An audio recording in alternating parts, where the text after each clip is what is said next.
পাঞ্জাবের 2 কোটি কৃষক তারা দেখিয়ে দিয়েছে রাজপথে থেকে কিভাবে লড়াই করতে হয়।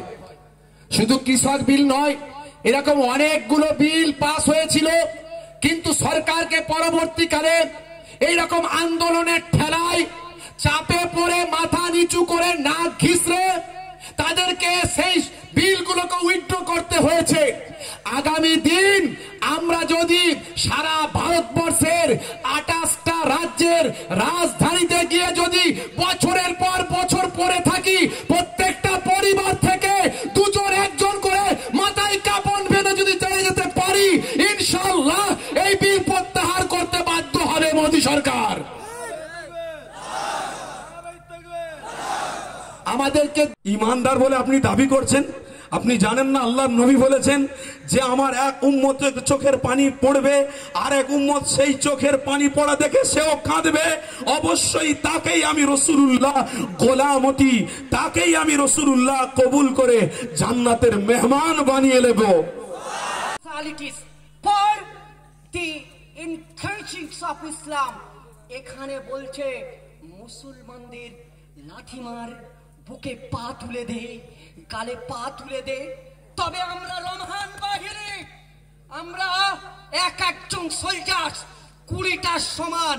সেই 20টা সমান একজন সোলজার বলে, আমি রোমান বাহিনী বাইজেন্টাইনদের দেখেছি, মুসলমানরা যদি খেপে যায় গোটা পৃথিবী।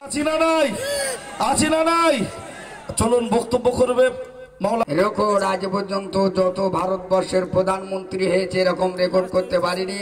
ও রেকর্ড করে দেখাচ্ছে ফেরাউনের মতো, এমন এক জায়গায় মরবে ওর মার কোল খালি হয়ে যাবে। নারায়ে তাকবীর। আমরা আমাদের অধিকার না ছিনিয়ে নেওয়া পর্যন্ত আমরা থামছি না। আমরা আমাদের অধিকার যতক্ষণ না পর্যন্ত ফিরে পাবো আমরা থামবো না ইনশাআল্লাহ। সেই মাদ্রাসাগুলো, মসজিদগুলো সব ওয়াকফ সম্পত্তির উপরেই দাঁড়িয়ে আছে। ও ওয়াকফ সম্পত্তি নেব মানে আপনার মসজিদ নেবে, ওয়াকফ সম্পত্তি নেব মানে। নরেন্দ্র মোদী এই বিলটা এনে সুবিধা একটা আমাদের মুসলমানদের করেছে, সেটা কি আমাদের মধ্যে এত বিভাজন অন্য কোন সম্প্রদায়ের মধ্যে আপনি দেখতে পাবেন না। আহলে হাদিস, তবলিগ, হেজবুল্লাহ, আজান গাজী পুরো আমাদের মধ্যে ওই যে জামাতি যে সংগঠনের যে ভেদাভেদ তা আমাদেরকে অনেক দূরে রেখেছিল। এই ওয়াকফ বিল আসার পরে সমস্ত সংগঠন ঐক্যবদ্ধ হয়েছে। সেখানে প্রতিবাদ করলে 2 লক্ষ টাকা করে জরিমানা দিচ্ছে। সুতরাং এই ভুলটা আমরা করব না। আমরা হিন্দু মুসলমান কাঁধে কাঁধ মিলে মনে এক বৃন্তে 2টি কুসুম। হিন্দু মুসলমান, মুসলিম তার নয়নমণি, হিন্দু তাহার প্রাণ। কালা আইন যতক্ষণ না পর্যন্ত তারা শেষ করবে, ছিঁড়ে ফেলবে, বাতিল করবে, তত সময় না পর্যন্ত আমাদের এই সংগ্রাম চলবে। নারায়ে তাকবীর, নারায়ে তাকবীর। পাঞ্জাবের 2 কোটি কৃষক তারা দেখিয়ে দিয়েছে রাজপথে থেকে কিভাবে লড়াই করতে হয়। শুধু কৃষক বিল নয়, এরকম অনেকগুলো বিল পাস হয়েছিল, কিন্তু সরকারকে পরবর্তীকালে এইরকম আন্দোলনের ঠেলায় চাপে পড়ে মাথা নিচু করে নাক ঘিসড়ে তাদেরকে সেই বিলগুলোকে উইথড্র করতে হয়েছে। আগামী দিন আমরা যদি সারা ভারতবর্ষের 28টা রাজ্যের রাজধানীতে গিয়ে যদি বছরের পর বছর পড়ে থাকি, প্রত্যেকটা পরিবার থেকে 2 জন 1 জন করে মাথায় কাপড় বেঁধে যদি চলে যেতে পারি, ইনশাআল্লাহ এই বিল প্রত্যাহার করতে বাধ্য হবে মোদী সরকার। আমাদেরকে দিল্লি যাওয়ার প্রয়োজন নাই। যদি প্রয়োজন হয় সেটা মুসলিম পার্সোনাল ল বোর্ড বলবে, নিশ্চয়ই আমরা যাব। ভারতবর্ষের যত সংগঠন আছে যারাই এই আন্দোলন করছে, মনে রাখবেন সব কিন্তু মুসলিম পার্সোনাল ল বোর্ডকে মান্যতা দিয়ে তাদের নীতি আদর্শকে সামনে রেখে আমরা শান্তি শৃঙ্খলা পছন্দ করি। এমন কোন বাক্য প্রয়োগ করব না, এমন কোন সোশ্যাল মিডিয়ায় লিখব না, এমন কোন স্লোগান দেব না, এমন কোন প্রোগ্রামগুলোতে গিয়ে আমরা কথা বলবো না, অশান্তি করব না, যার দ্বারাই আমাদের এই আন্দোলন স্থিমিত করতে পারে সরকার। যেটা আমাদের পূর্ববর্তী বক্তা আমাদের ডক্টর আব্দুল্লাহিল মারুফ সাহেব বলেছেন, আমাদের প্রেসিডেন্ট সাহেব বলেছেন। মনে রাখবেন, আমি আপনাদের কাছে বলি, শান্তি শৃঙ্খলা বজায় রেখে দীর্ঘমেয়াদী আন্দোলন হবে। গণতন্ত্রকে বাঁচানোর লড়াই, সংবিধানকে বাঁচানোর লড়াই।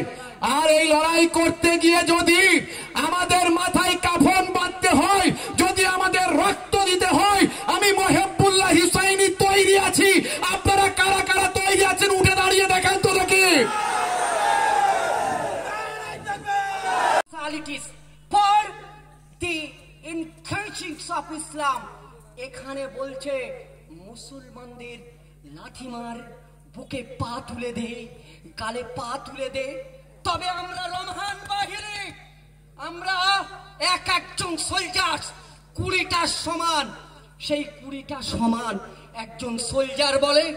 আমি রোমান বাহিনী বাইজেন্টাইনদের দেখেছি, মুসলমানরা যদি খেপে যায়, গোটা পৃথিবীর স্বর্গ নরক এ ধরতি কেঁপে যায়।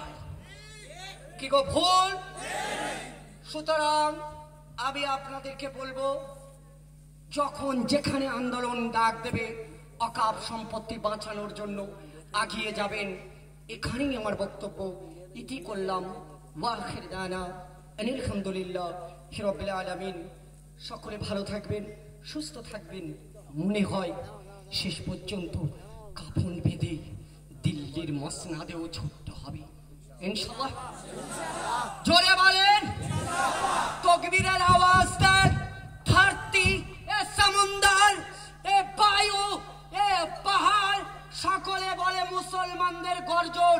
আকাশ ভেবে সাবা সাবা তিবাক ওজন স্ফিয়ার পর্যন্ত চলে যায়। তাকবীরের আওয়াজ তো নারাই তাকবীর, নারাই তাকবীর। Lecture association of lab Zahad, lab তুমি আগিয়ে চলো, আমরা তোমার সাথে আছি। থাক প্রাণ, চাক প্রাণ, কবরস্থান কবরস্থান, কবরস্থান কবরস্থান। বিজেপির কালো হাত ভেঙে দাও, বিজেপির কালো হাত ভেঙে দাও। ভারতের কনস্টিটিউশন জাপান, আমাদের সংগ্রাম। এই চোলার ভিতর দিল্লি পর্যন্ত আওয়াজ যাবে, আমাদের সংগ্রাম। তুমি আগে চলো,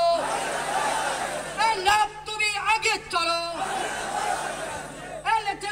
শেষ আর তোমাকে রক্ত দেওয়ার জন্য আমরা দৌড়াবো, তোমার সাথে আছি। এ পর্যন্ত আমার বক্তব্য অসমাপ্ত।